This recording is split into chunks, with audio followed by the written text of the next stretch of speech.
Today, I want to talk about, should I pay a debt that is 7 years old? This is a topic that I've gotten on my YouTube page. A couple of people have asked with regards to that. So I'm going to explain to you if, in fact, that is feasible for something for you to do. So there are some things out there for you as a consumer to understand with regards to paying on a 7-year-old debt.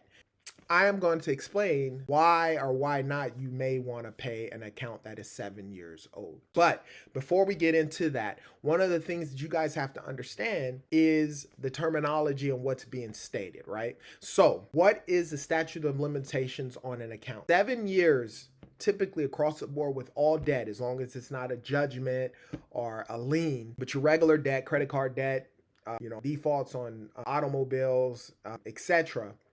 Cell phone bills that you didn't pay, SDG&E, your gas and electric bills, anything that's been a bill that you actually have that's gone on your credit report.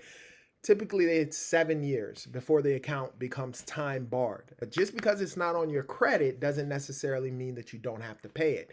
So the second thing that's important is to understand, when does the clock start on your debt? Now, typically the clock starts the last date of payment that you made on that account, right?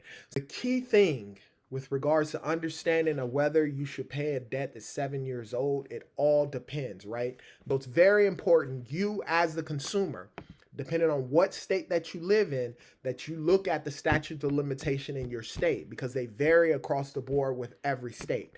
Get an attorney in your area and look it up, or you can go to Google University, look up the statute of limitation in your state and abide by those rules, right? There are no one answer fits everybody, because everybody's situation is different, everybody's circumstance is different. But if you would like a free 20-minute consultation with me directly, down below you can click the link and sign up. Secondly, down below is a free letter bundle.